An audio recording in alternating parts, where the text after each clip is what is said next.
What's up, everybody? Welcome back to the channel, The Pacific, episode number 7. And this whole Peleilu situation, this whole fight that we've got on our hands here, the Marines are just charging through this airfield. They got to get to the hills. And it has been so brutal trying to secure this airfield and to just continue advancing. And they were able to get through the building. They got to the building, they secured the area, now they got to go up to the hills, which is just like, you just look at this, how do you even determine what's what and where to go and how to figure out, like, sending coordinates back to air to get bombs dropped or whatever they're going to do. And their communications have not been very consistent either. They've been struggling with that. Well, because when they, like, you know, camped out and, like, they peeked over, you know, an area...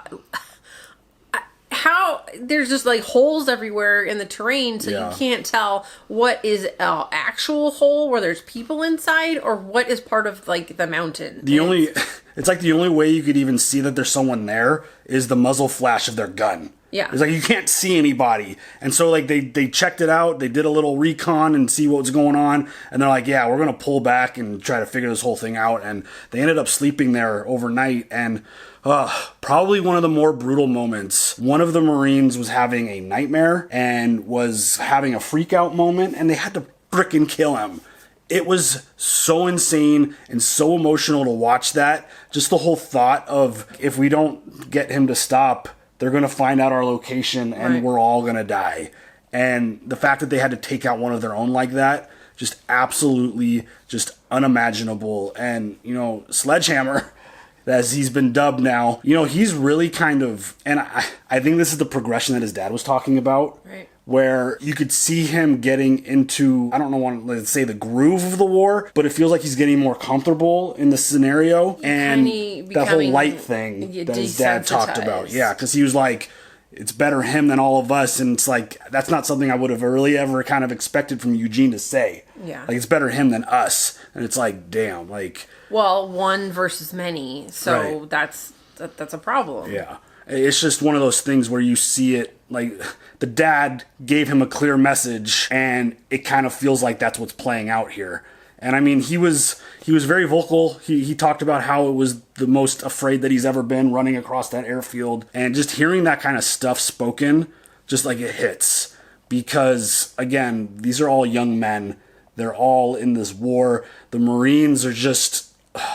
It's just such an intense environment, and the fact that you could voice that, I think, is a really good thing. Yeah. And there's also been a couple different moments where they've been able to kind of laugh with each other and kind of joke a little bit. I guess. So those are also really, really good moments to see, because, again, there probably aren't many moments like that available under these circumstances. Again, ever since they've landed on this island, it's been just non-stop, just gunfire and fighting and just so much death. And it's just, it's really difficult to watch. And the next step, struggle with that. Yeah, the next step of this is getting the hill to kind of take over the whole island, and it's definitely a difficult watch. But again, it's one of those things where I would have never knew about this if it wasn't for this show. Same. So it is a difficult thing to watch, but it's also a good lesson to learn and to understand what the Marines did in the Pacific. We saw that Lecky, he had to go back and go secure some stuff, and he got hit. There was an explosion near him, and he got launched into a tree. So him and Runner are going home, and Runner got shot. We didn't know what was going to happen to him, but very happy to see that he survived that. And he's able to go home. Yeah, they're on the ship, on the medical ship going home. So that's good for them, and I'm happy that both of them were able to get out of those very, very dangerous and kind of scary moments for themselves. Because, I mean, the way Lecky got blasted into that tree, like, so insane. It could have been so much worse. Yeah, so it looks like this episode is going into the hills, and that's where we're going to be heading for this episode. So, ready to check it out? Yeah. Let's go. Oh, is that them September blowing 18th, up the hills? 1944. After 3 days of fighting, the airfield on Peleilu was captured. The immediate reports back were that it would be over in a day or two, but that was not the case at all. The worst was waiting for us. Oh, God. As casualties mounted, it became clear that U.S. intelligence had failed to anticipate the level of Japanese resistance. Looming behind the airfield were high coral ridges that spanned the island. The Japanese had created an elaborate system of underground fortresses. What? Intelligence didn't have a clue what we were going into. If the intelligence had been what it should have been, I don't think we'd ever hit that island. Oh my God. Their whole cave system on Peleliu is unbelievable. We had never seen anything like that before in the war. There's over 500 caves. It was one cave right after another. You had to dig them out one at a time. Oh my God. We were fighting a I'm ruthless shocked enemy. anybody survived And this. he'll die before he'll be taken prisoner. So you've got to make sure he dies instead of you. And it was a fight to the finish for 30 straight days, day and night. Fucking footage. We lost a lot of men. Considerable amount killed and tremendous amount wounded. Oh my God. Oh my God. It's something you never forget. Oh my God.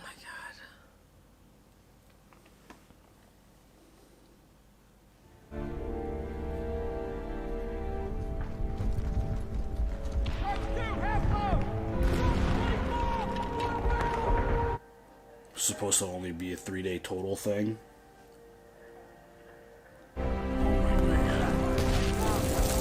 They make this look like what the real footage looked like.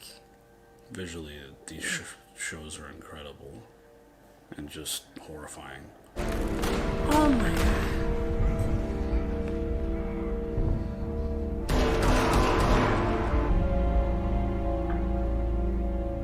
Oh my God.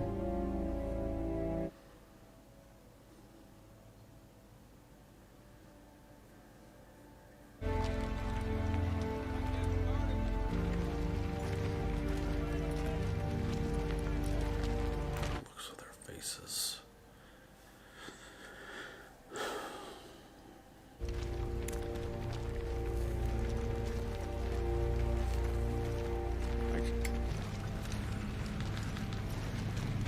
Used to not smoke.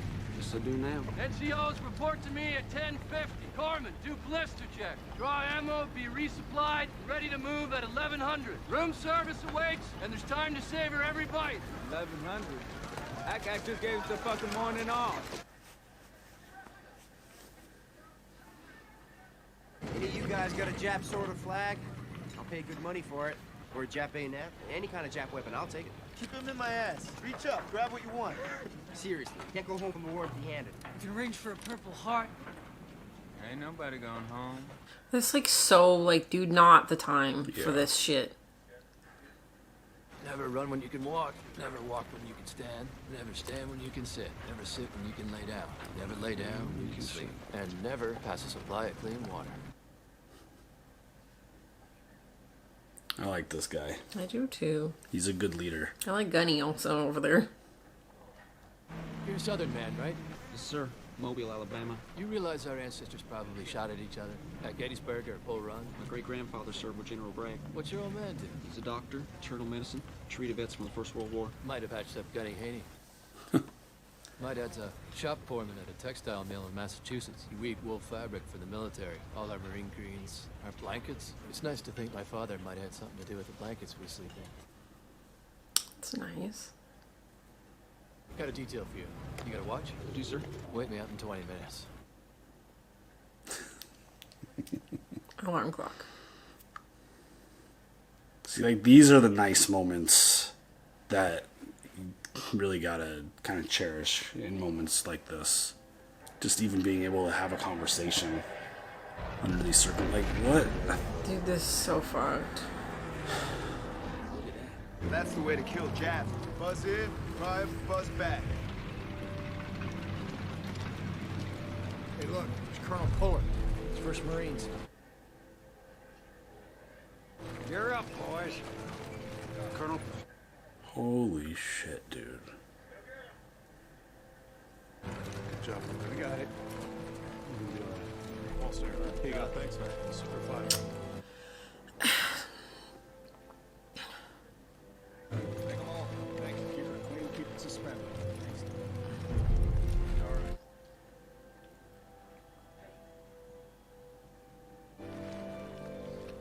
How you doing? Let's go! Oh my god. And that's the 1st Marine Division. Those are the men that everyone looks up to, walking back like this. That's... oh my god.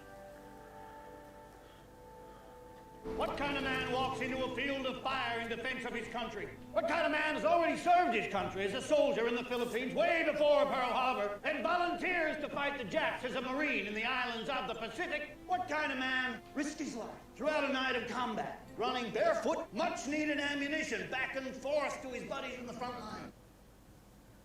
Manning his machine gun throughout the fight, suffering horrible wounds while killing countless savage Japs in the key battle at Guadalcanal.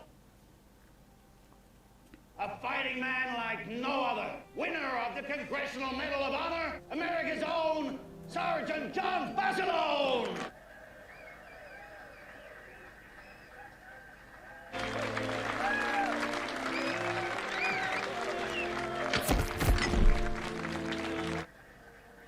I think it's definitely getting to him, I think. I mean, you know that's not what he wants to be doing. No, he wants to be with his guys.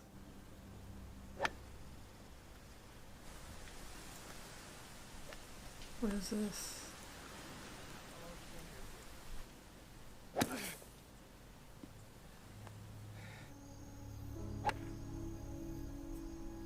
So they're all waiting for him to get an interview. He doesn't want to talk. He's going through it.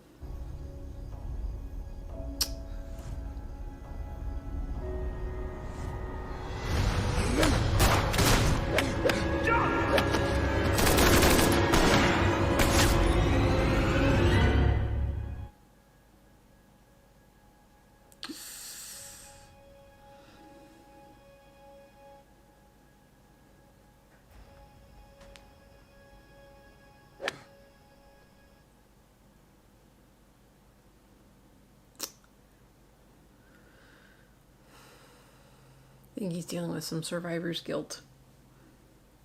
And I'm sure he's got PTSD too. Oh my god, 100%. Oh shit.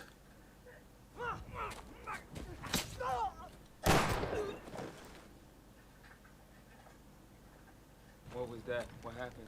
2 chaps, I think. One ran down the road, the other jumped in Packer's foxhole. All right, stay in your foxholes. Stay alert. There might be more. How long you people been doing this? They murdered Sleep. You don't get out of your fucking hole at night because this is what happened. Oh shit. One of us gets tired. One of us gets lazy. One of us doesn't keep his edge on. And this is what happens. Dude.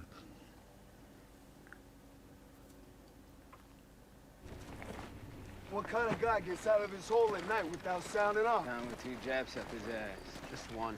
Lady knows what it's like to have a Jap up his ass. Fuck off. What kind of asshole shoots the guy, huh? An asshole like you. Oh.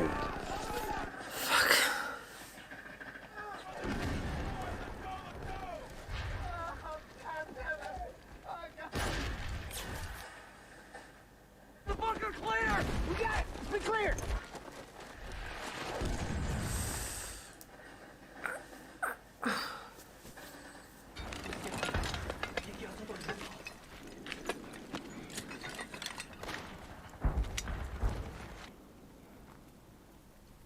Is it not cleared? Chaps in the bunker. First platoon cleared it with grenades. No, listen. Wake up, Sledge. Harvey, I'm sure. They're in there.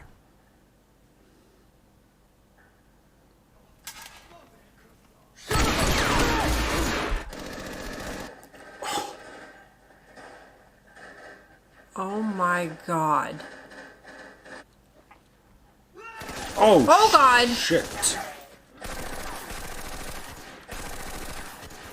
They didn't do a very good job of clearing that bunker, huh? Or maybe they somehow got back in. I don't know. Oh shit.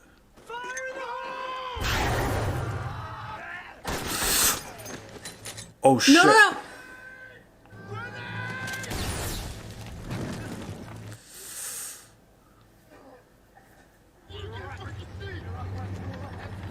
Oh my god.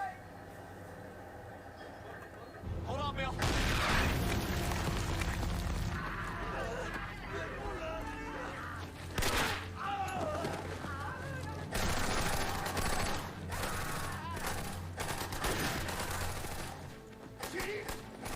Oh shit.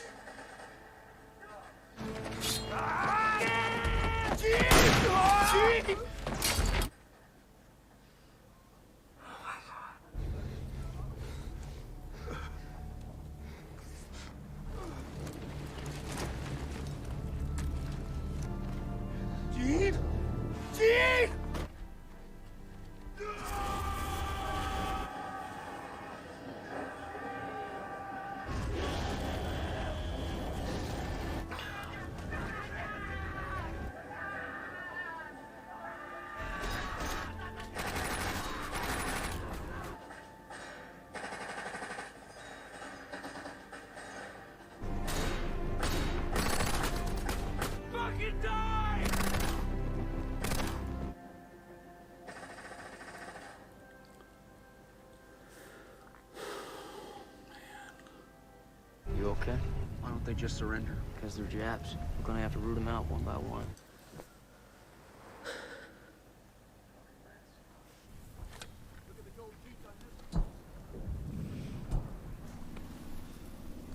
Let's put him out of his misery. Fuck off.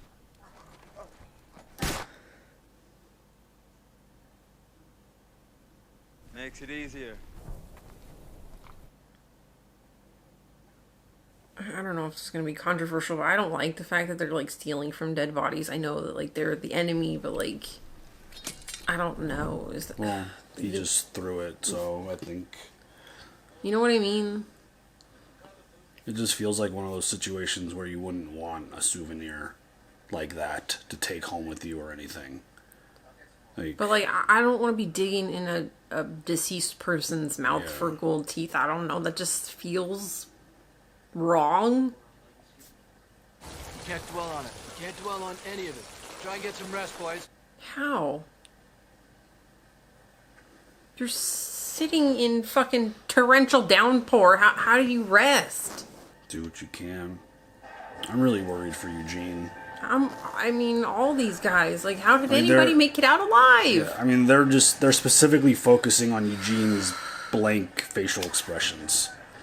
I mean, the actor is very good at just the light. Jurassic Park kid, right? Yeah, the light being removed from his eyes and face. Like, you can see the struggle on his face.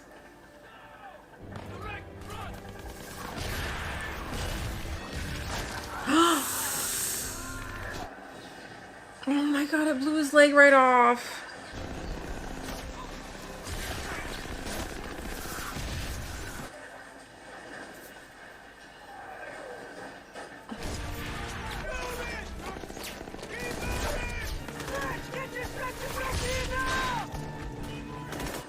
This is insane.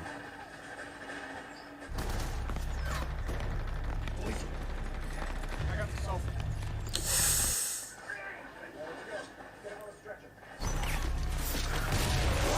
Oh! Oh, fuck! Get up here! Fall back! Let's go! Fireproof fix! Now!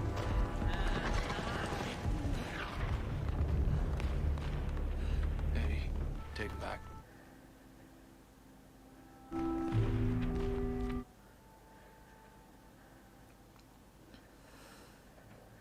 Let me help. Let's get you out of here.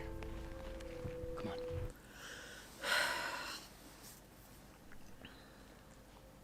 is the old breed. If a guy like that breaks and Hillbilly's dead. You can't dwell on it, Jay. You can't dwell on any of it. We go into those hills again, I'm gonna get hit. I know it. I don't care anymore. Just as long as it's quick.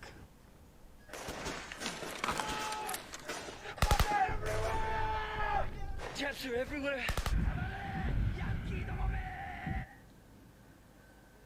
What the fuck?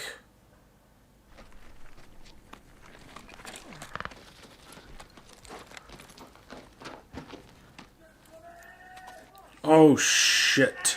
Let me fucking shoot him!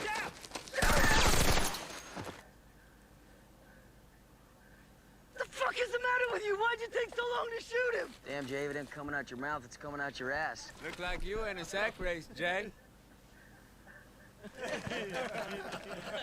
Oh, shit. I shit myself. No, kid! I would too. You guys are fucking nuts. Go back and get some new dungarees, Jay. Now it's all over my hands. You left a trail, boy. They're gonna find us now. Dude, shit, that would have been me. That I would have been mean, me. again, it's good that they have something that they could like still laugh about. Okay, but he still almost got. He's fucking. He almost died right there. Just trying to go to the bathroom. I would double check all those friggin' caves before going in one. I mean, when you gotta go, though.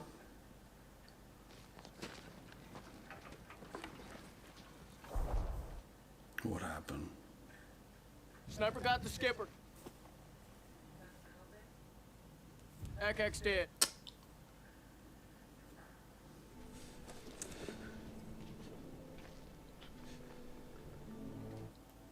I really liked him too.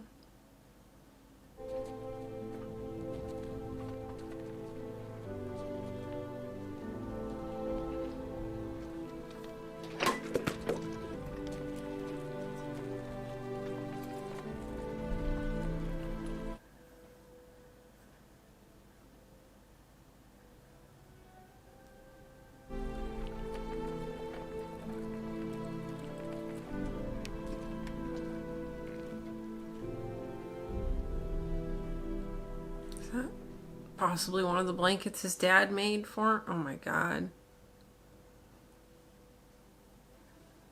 This is rough. Very.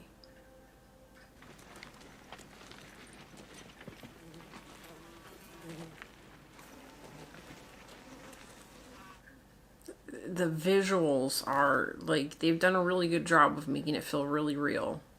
I think that's part of what makes these shows like this Band of Brothers so powerful, is that they make it feel like it's almost a documentary. Yeah.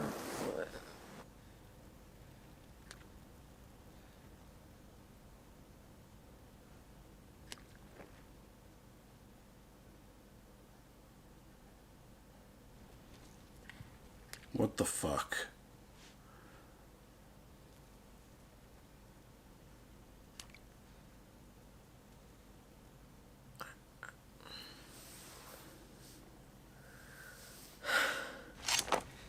What you doing, Sledgehammer? Thought I'd bag me some Jap gold.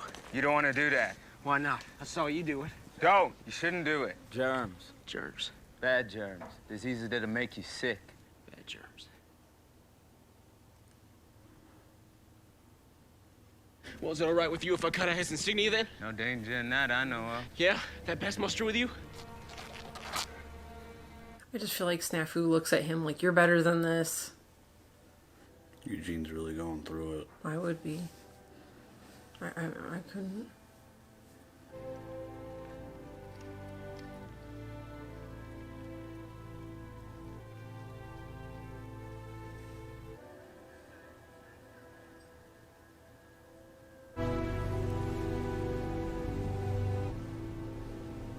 Keep it.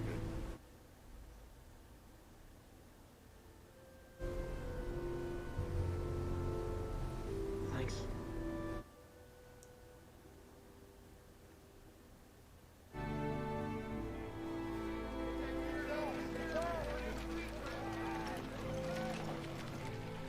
sector, Sir Eyes. Very kind of you. Hi, welcome back. Good to see you. Okay, Marine. You've had your look-see, now move along.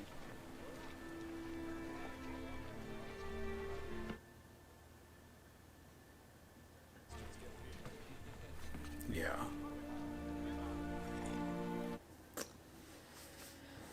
It's like, don't fucking talk to me right now.